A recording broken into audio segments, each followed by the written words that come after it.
Hello, everyone. Welcome to another episode of the Mortgage Leadership Outlook, where we meet with some of the greatest leaders in the mortgage industry, talking about what's going on in the world. It's something that we started back, in March, I believe. March, as COVID-19 hit, we said, all right, we need some leadership. We need to know actually not only what the leaders in the industry are saying, but the originators out in the street, how they can be leading in their communities and what they could do to kind of spread the message, put a little bit of confidence in their communities, in their employees, and even in their families. So today, to have actually a conversation about leadership, you have to include Bryan Bergjans, who's the Senior Vice President of National Director of Military Lending for Caliber Home Loans. Bryan, thank you so much for joining us today.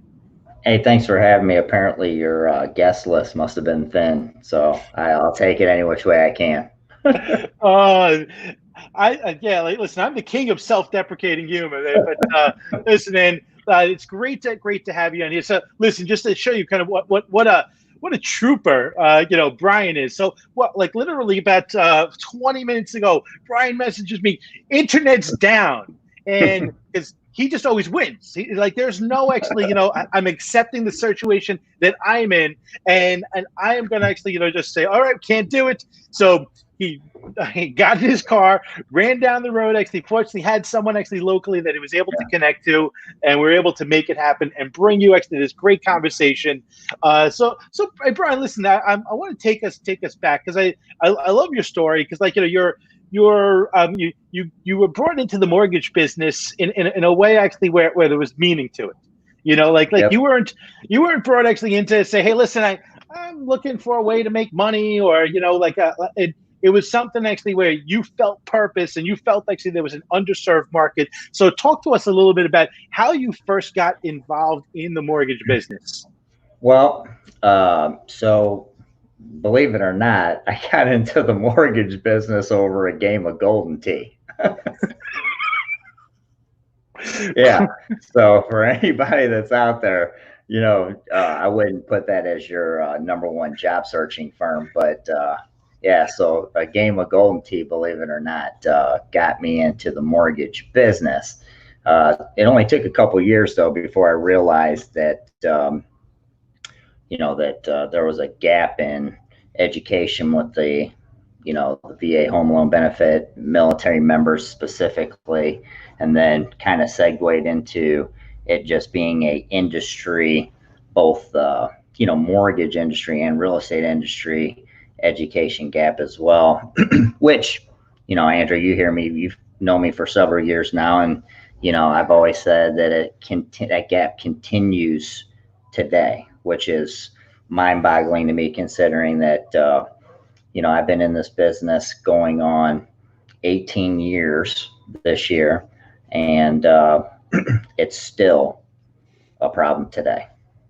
So then, what was your first exposure to a mortgage? Talk a little bit about your going back. So believe it or not, I started off in the subprime world.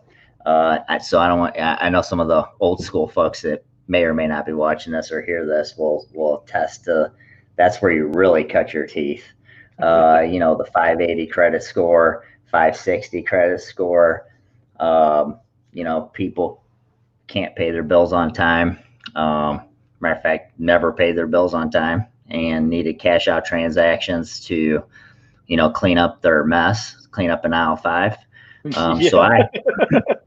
So I really learned, the hard, the real hard way, having to pick up the phone, call collectors and settle on debts for borrowers, stuff like that.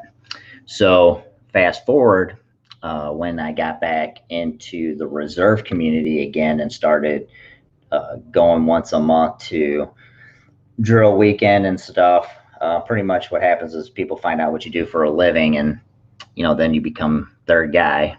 And I had just had a lot of weird questions being asked about the process of refinancing with a VA loan, and I had, at that point I knew enough to be dangerous, Yep. And I just knew that asking for appraisals on streamlines, that didn't kind of make sense. And that was kind of going against the whole streamline process. So I started doing research on the stuff myself and found that people were just totally, doing stuff backwards on streamlines. And kind of just from there, kind of realized, man, there's a big problem here. And so started really focusing on it in 2008, 2007, 2008, when the mortgage meltdown happened. Streamlines were really important because everybody was doing HARP and HAMP and all that stuff. And VA customers were trying to streamline. And then, and that's when that's kind of when I really cut my teeth in the VA world, and then realized that there was a big, huge problem, and started really focusing on that demographic from about then on. Got it. So and just bring it. When was your first VA loan? And by the way, if you're joining us now or you're watching this in the replay, just give us a hashtag VA loans. So hashtag VA loans, just so we know actually that you're out there listening to this. So if you've ever done actually a VA loan or if wanted to do a VA loan, give us a hashtag VA loans. So tell us about your first VA loan that you've ever touched. Well, I would tell you, I wish my first VA loan I ever touched would have been mine, but I didn't even use a VA loan my very first house that I bought. Nobody in the transaction even knew what VA was. And so it's kind of funny to fast forward and be where I'm at today, carrying the torch that I carry about this stuff, because I too was a victim of the whole uneducated grouping thing. And, I really didn't even think it was an option for me either, because no one ever brought it up. And, that was in 2005. I wish I would have held off buying a house for a couple more years when I started really understanding about VA, because I would have not made that huge mistake I made in the financing arena that I did, in 2005. But, that's water under the bridge. But I will tell you, my very first VA loan actually, that I can recall. We had a customer who was in a nearby town. So Missouri and Illinois they butt up like this, right? And St. Louis has kind of got this big metropolitan area. There's a military base on the Illinois side. And we had a customer call in, and he was absolutely livid. He was trying to do a streamline refinance, and somebody told him that his name popped up in the newspaper, the local newspaper, for not paying his real estate taxes. Oh. And we were his lender, and he was losing his absolute mind. And they sent me the call because I was a military guy, and he was a pretty senior guy over at Scott Air Force Base. And the funny part, though, is he ended up doing his loan with us. We were his servicer, and he ended up actually canceling with the other guy and actually doing his loan with me after our conversation, even though it initially started off with him threatening to drive over to the St. Louis side and toss us around a little bit if we didn't fix it. Yeah.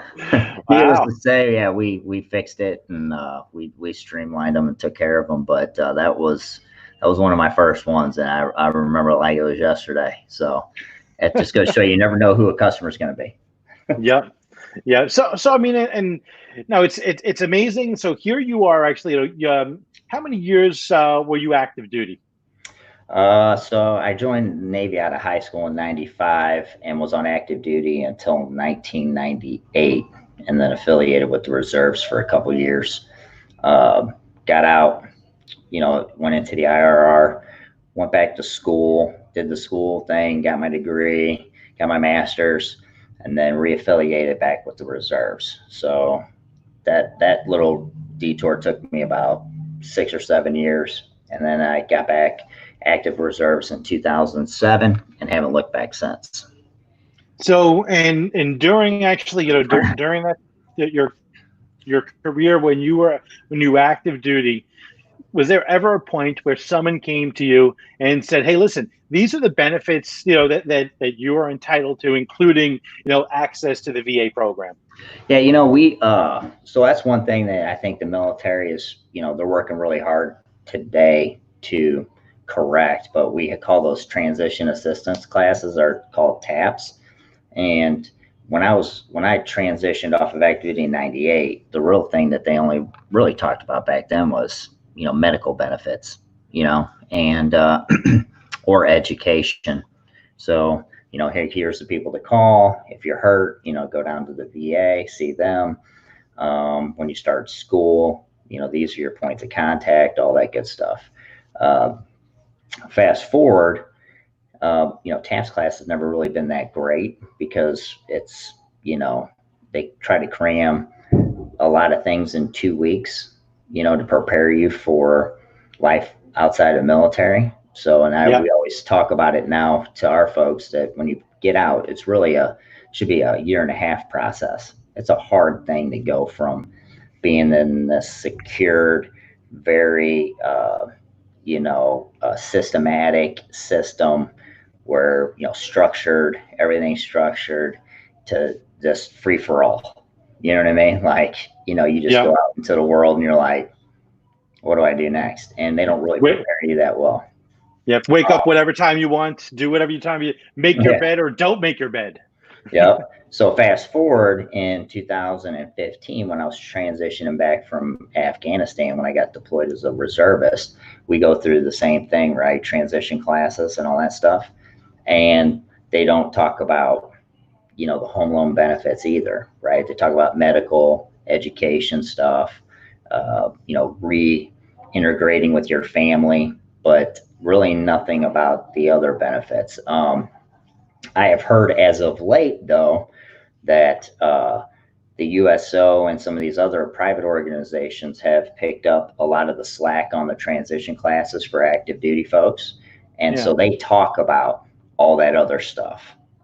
So they're, it's starting to happen. It just doesn't happen enough. And it's very unfortunate, too, because a lot of the folks that, especially the reserve community that go and deploy overseas and come back, I would probably tell them that their time over there, earn them the VA home loan benefit, which would be really helpful for them if that's, something that they're looking to do is purchase a home.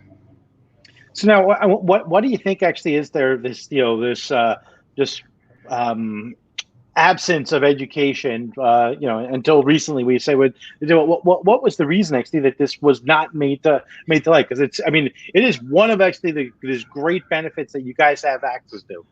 That is a great question. I don't know, because every branch kind of runs their own transition programs, and I just think it's just something that wasn't on anybody's checklist, and hopefully soon it makes it on these checklists, because it's extremely important, and it's an extremely important benefit, especially with all the new changes that have happened because of HR 299, or what people would know as the Vietnam Veterans Blue Water Navy Act. So talk to us a little bit about that. I've seen actually specifically your videos on that. So talk to us a little bit about the Blue Waters Act.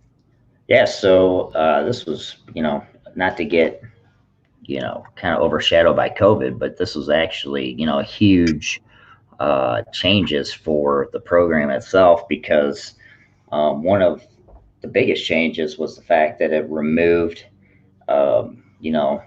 the cap per se, or the zero down cap at the FHFA conventional loan limits. So before, a vet or a military member could buy up to zero down for whatever the FHFA conventional loan limit was for that county.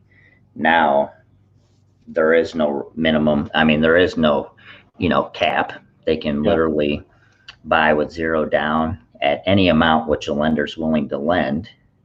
So $2 million, $2.5 million if they can afford it, with the assumption that they have full entitlement. So if someone comes in and they never used it before, or they've sold their house and they got all their entitlement, it's whatever they can afford, which is fantastic because, especially for your active duty folks who are about to retire, because these guys want to go and settle down somewhere with their forever home.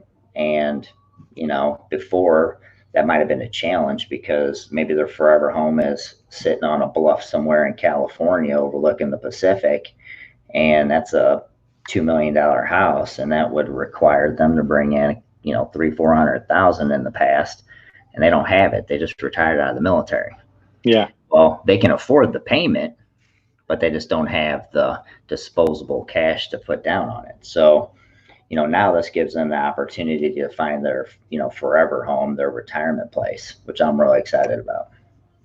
That's fantastic. But so I mean, now did COVID-19 delay this at all, or is it just no? Just we're all, just unfortunately, man, folks aren't. We've seen it a lot. You had the military had their, travel ban. PCSing hasn't really been going on, right? It hasn't yet, and that's permanent change of station, which is the active duty's version of relocation.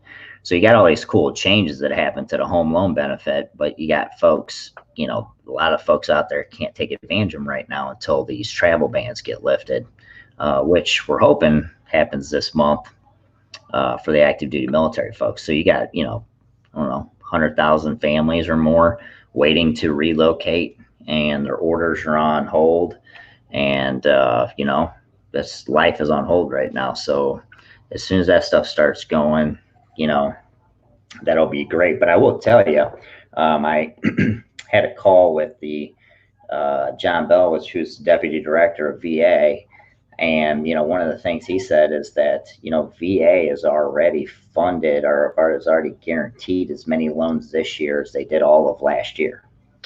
Wow, my goodness! So they are crushing it. Not even halfway through the year. That's fantastic. Yeah. And purchases up like 10-15% too. So it's still so that's fantastic. So I tell everybody, if you're not in this demographic, this is a great place to be, because this business isn't going away anytime soon.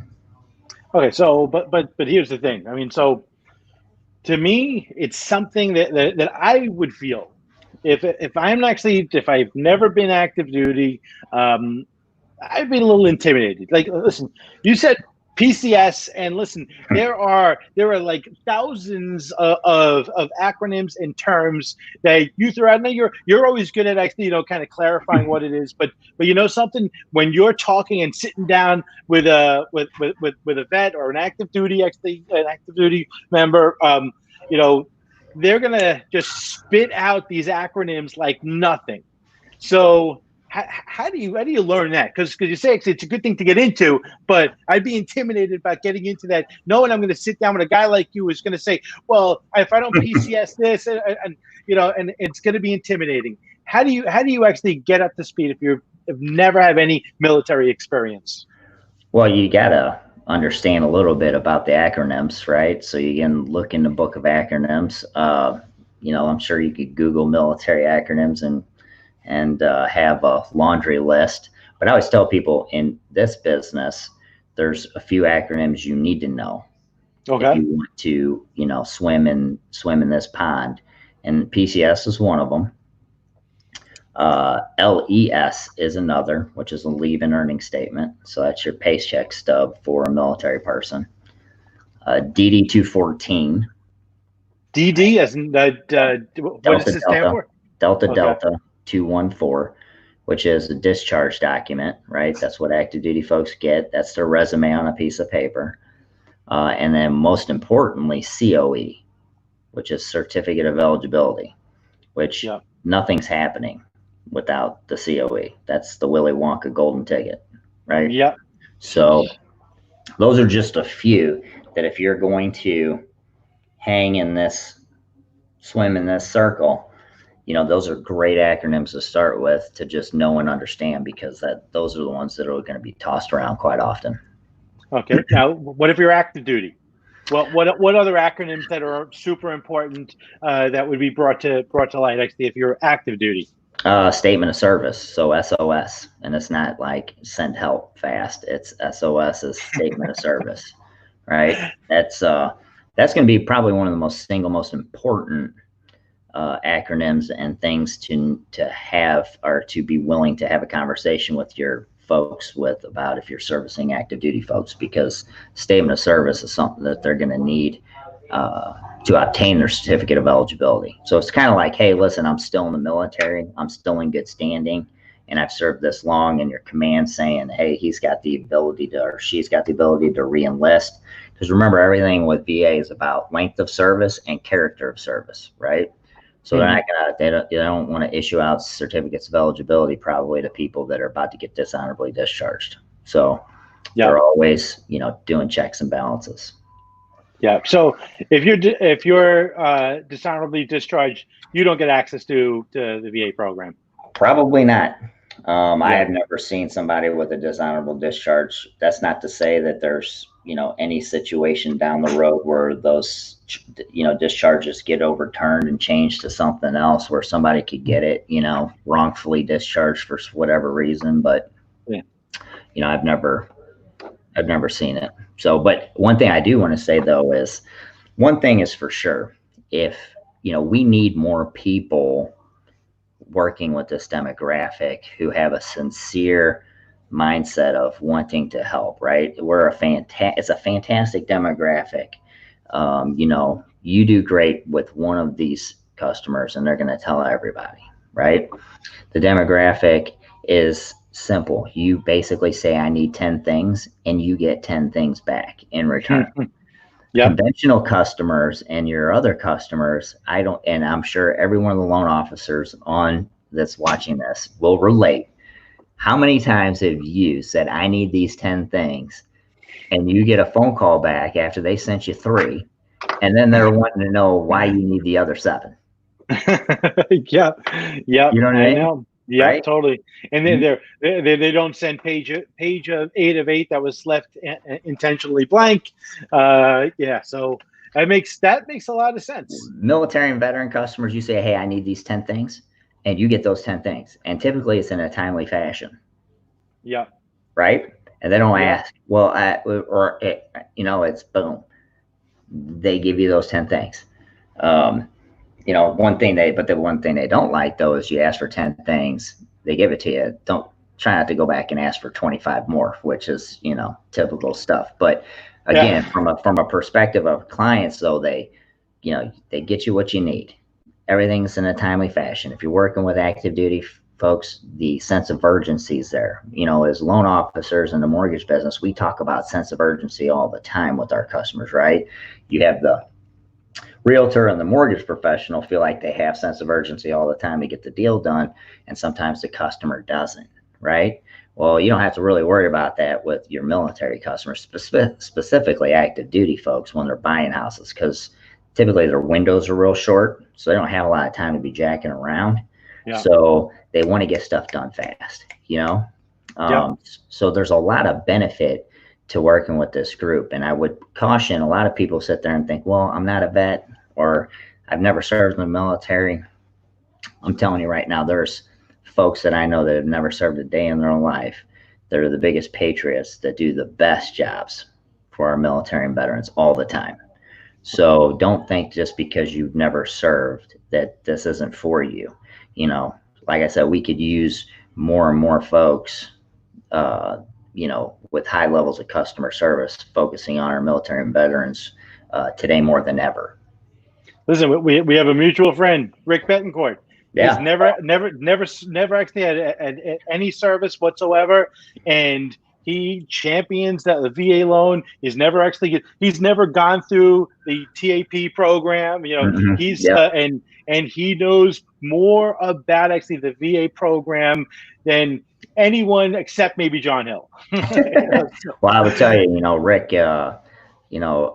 my brother from another mother, I'll tell you, he's one of the biggest patriots I know. And, he has, a high IQ when it comes to VA, which is really important, by the way, studying and learning and understanding it is very important. And then Rick has been able to, also do a lot of VA transactions, because let's be honest, you can be as book smart as all you want, but if you're not actually going through scenarios and experiencing real scenarios, it's hard to really understand what you really can do and the power of the VA home loan benefit.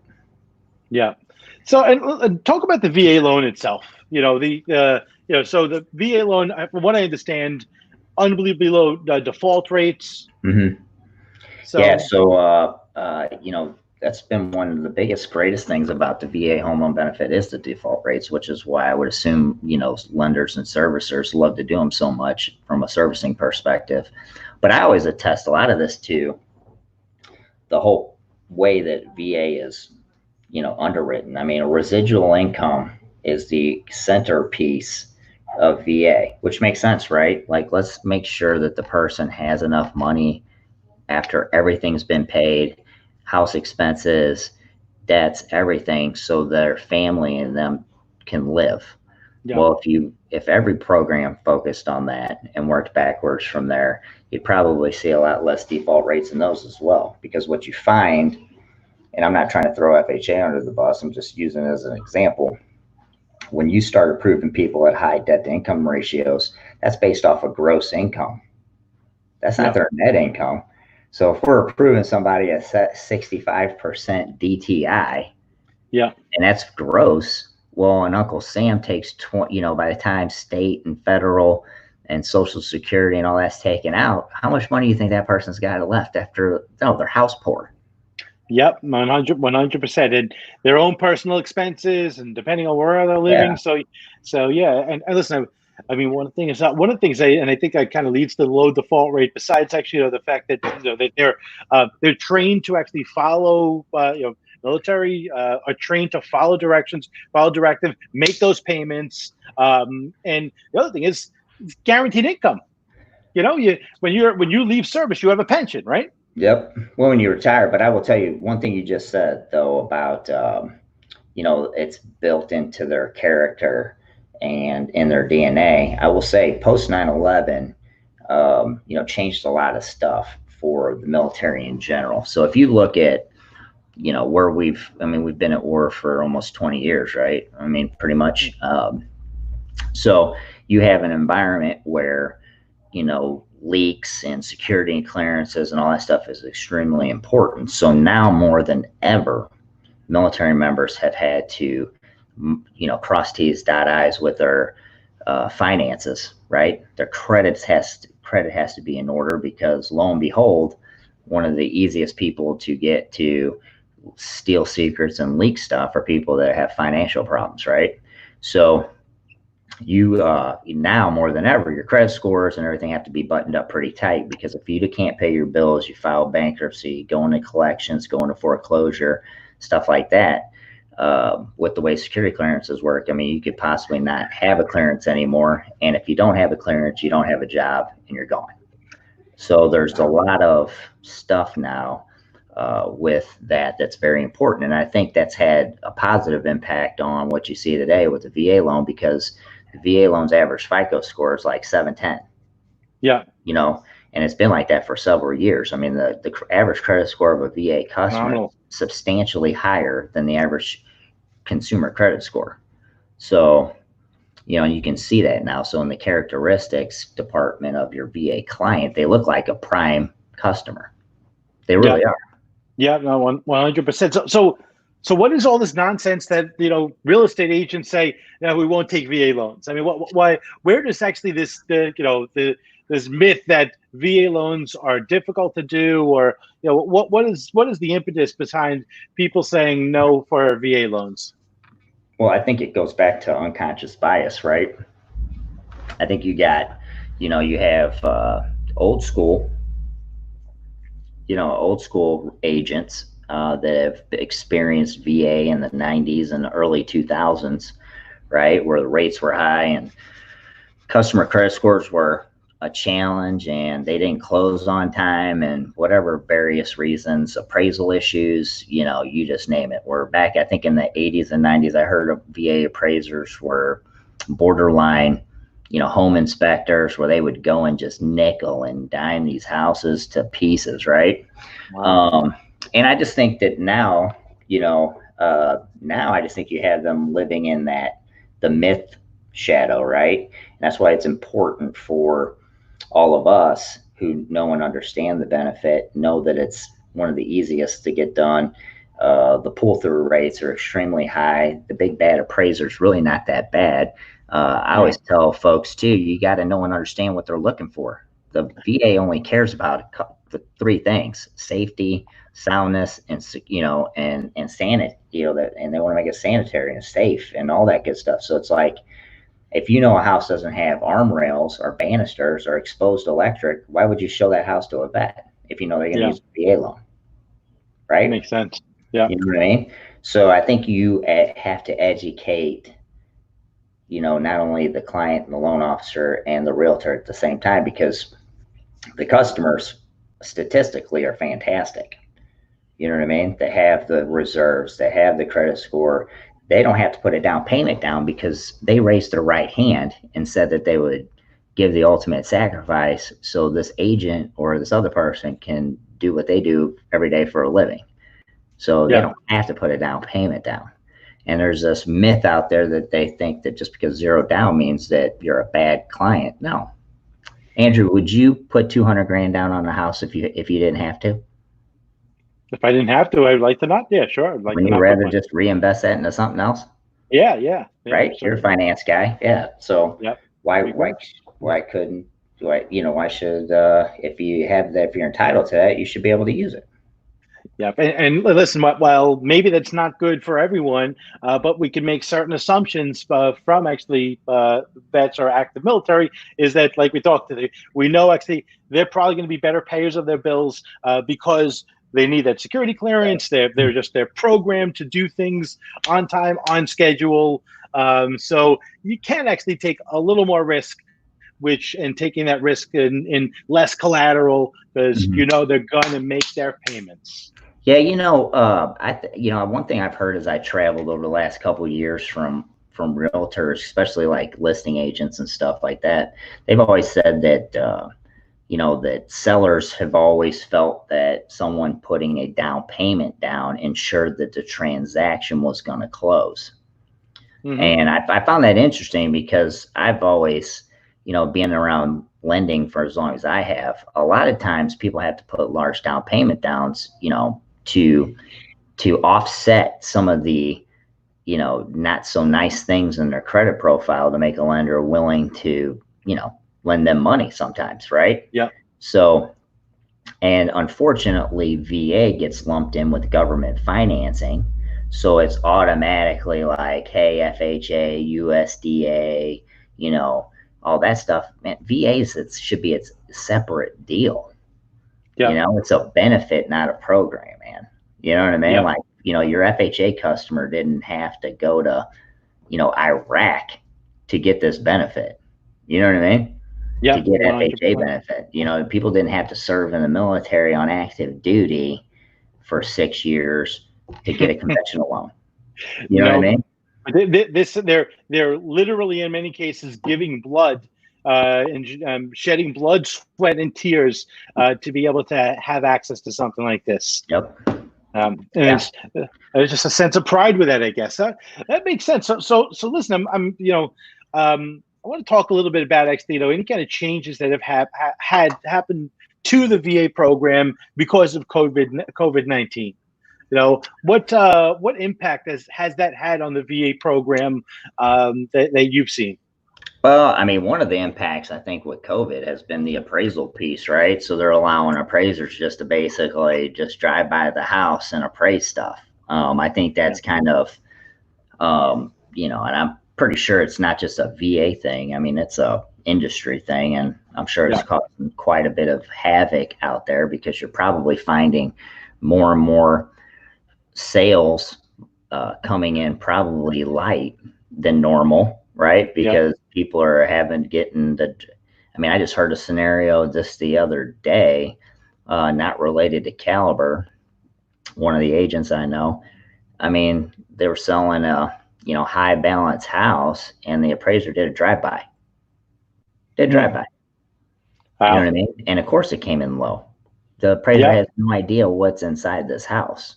Yeah. And just it came in, you know, a couple $100,000 lower than it should have.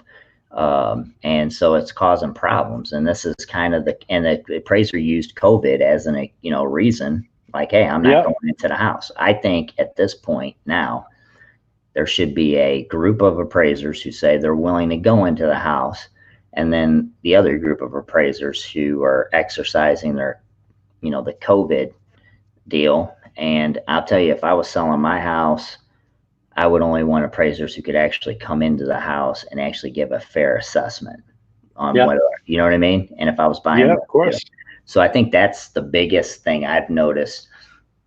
One of the biggest things I've noticed. I mean, every lender's going through their own COVID stuff, you know, because of forbearance and stuff like that, which is totally understandable because, you know, the forbearance things, you know, it's a stressful situation, not only for the servicer, but for the customers who are financially impacted. So you have a lot of changes to underwriting guidelines, you know, just temporary ones to get through the COVID thing, you know, where before you used to be able to just say, you know, hey, well, you know, give us a couple extra months in reserves, we're good. Now people are like, hey, we want to, you know, we're going to do quadruple and triple checks on employment before we close. If you're going to rent your house out to somebody else, you got to have all this in reserves now versus, you know, that because, you know, with, you know, now with rental, you know, depending on what state, I mean, you know, they're allowing forbearance for renters. Well, if you're selling your house or if you're going to rent your house and go buy another one, that would be pretty tough to go into the new house and then get a phone call from your tenant exercising COVID for the next 12 months. Yep. Right. So, I mean, all these adjustments and changes are totally understandable from a lender's perspective because, you know, the forbearance thing is such a big X factor right now. And, you know, one thing we've always said too, to all our customers, if you can make your payment, make it. You know, make it. So and any ideas of forbearance levels on VA loans? You know, I don't. You know, one thing I would say is I would assume that nationally it's probably in line with the, you know, kind of the default rate, right? I would expect it to be extremely low. It's really tough because, you know, our service industry got hammered for COVID. I mean, hotels, restaurants, you know, all that stuff. And, you know, I'm sure every family has been impacted one way or another. I mean, heck, I became a homeschool teacher. And you know what I realized? I suck at it. I'm not good. You know what I mean? I mean, I am not good at that. I just want to send like money and cash prizes to all my kids' teachers because I mean they are saints. And I don't remember second grade being this hard. Okay, my son had more Zoom meetings than I did. Well, I mean, so listen, and you did a lot of traveling. You know, you were on the road constantly. So, you know, what's that been like for you? Like how you know, like you were traveling around. Talk to us a little bit about, like, you know, what your mission was. Like, what was a typical month for you? Like, what were some of the places that you were going traveling around to? Yeah, you know, one of my biggest things, I love meeting, you know, realtors face to face. One of my favorite things to do is kind of like the face to face town halls.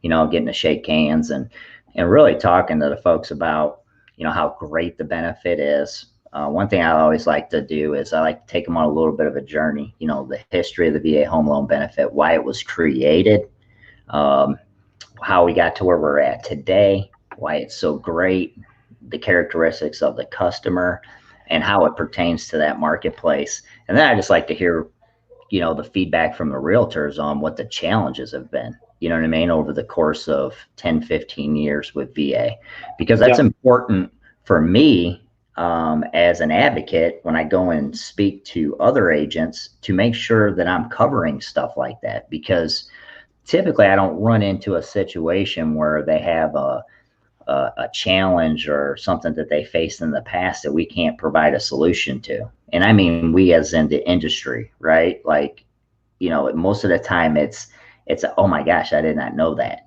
Like, I didn't know you could do this. We just assumed that you couldn't, so we went this direction. You know what I mean? Yeah. And so that's one thing that's really been beneficial to me in my mission. Our mission as a company, the 1 million mission of education, is making sure when we go into these these locations, that we're actually getting feedback from the people we're talking to. We don't want to go in and just, I want to know what their challenges have been. And there's certain places in the United States that have been impacted by certain things differently than others, like the Pac Northwest, the Oregons, the Washingtons, and all that stuff. They were absolutely hammered by, by VA appraisals and everything else during the meltdown. You know what I mean? So when we go up there and talk to them, going in, that when the realtors are talking, that the challenges that they had were, a lot of them are 100% appraisal related. You know what I mean? So it's nice to go in there with statistics and stuff about how the appraisal is really not a bad thing. Here's what VA has done to correct issues with time, supply and demand, etc. So we try to mirror that in every market. We try to find out what the problems were when we go in. We get what the problems are from the folks that are there, and then we're better prepared when we go to the next location or next place to do it. And one thing that we do is, anybody that's willing to listen, we're willing to talk. We've had realtors, loan officers, financial planners, homeowners insurance agents, appraisers, all those folks sit in, our town halls, our lunch and learns. And it's really doesn't even matter the location. I've actually, when I traveled to New Mexico, of all places, we did a lunch and learn, and there was 120 people in that room. Wow, that's fantastic. Right? So now you've shifted those to online. So you're not doing traveling, obviously, because besides being senior vice president, national director of military lending, you're also homeschooling the little Bergjanses. So talk to us about actually, how that's been. Like, do you think actually you've been able to effectively connect,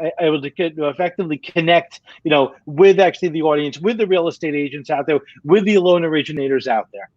Well, I think the highlight of my day is when I'm having a Zoom meeting and my son barges into my office talking about how our internet sucks and how, or he just got a victory royale on Fortnite. That's been kind of the challenges with that, is when he busts in and goes, "Hey, the internet sucks and I'm lagging on Fortnite." So other than that, it's been fantastic. When I've learned through this whole Zoom thing that you're able to talk to folks that you would normally have to spend about 6 hours traveling to get to. And it seems like everybody in this new work from home environment has really been able to make time for everybody. It's not hard. No. And it's, I hate to keep saying stuff like, this is I don't know if we go back to normal, because to me, I love this. This is my new normal. Yeah. This is so much easier. I mean, this is face to face right here. We can get stuff done, and then we move on. So we don't have to travel to each other. We have to fly to each other. It's so I think actually for most communications can be done actually through this. I do listen. I love events. I love actually, I do feel actually that there are things that you get when you're at events, when you're learning things. Our Originator Connect event, there's a lot of demand out there for the Originator Connect event. We are going to be actually the first mortgage conference coming back to Vegas in August, and there is a lot of people that are excited about this. So listen, but for us to have a meeting like this, there's no reason why we can't have this. But for most meetings, they can be done through this. I think it's much more effective than using the phone. I'm with you on that. Yeah, and you can spend more time with the family. I mean, how much more time are you spending, with your family that you weren't able to before? Oh, I mean, we're around each other all the time. I mean, for the last 90 days, man, we've been around each other 24/7. So.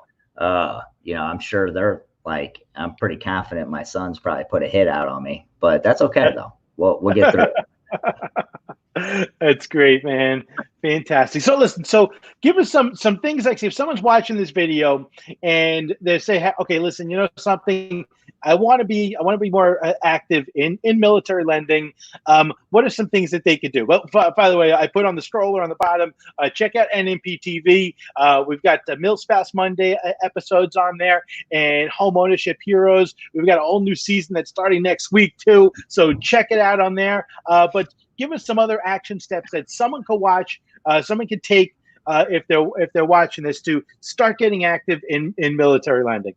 Yeah, I think first and foremost, you got to get involved in your community, right? So I always say, it starts inside out. So you make sure that you're volunteering, find an organization, that a veteran service organization, or some kind of commitment that you like to do, and you enjoy doing it, not assuming you're going to get any business from it, but it's just about being out there, shaking hands and meeting folks who share the same passion you do about helping military and vets, and just kind of, that's where it all starts. And then I also firmly believe that you need to button up your education on the VA home loan benefit, and start educating what you feel confident about of that benefit to your real estate partners and anybody that's willing to listen in, like lunch and learn sessions, etc., because that's how you build your business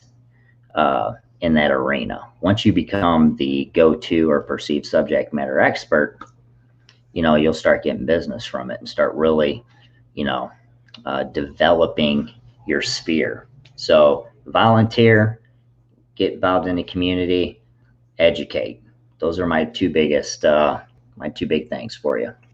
Yep, and just because you haven't been military doesn't mean like you can't be a national. We've seen it many times before. So Listen, Bryan, thank you so much for taking the time out of the day. Always love to spend time with you. Always love to hang out with you. Yeah, man, love it. Thanks a lot. Thanks for having me, and good luck in the COVID environment. So thanks everyone. Thank you so much for joining us. We really appreciate it. We come to you every day, 4 o'clock on East Coast time, 1 o'clock Pacific time. Tomorrow, we're super excited. We've got a panel of non-QM experts that are going to be coming up tomorrow.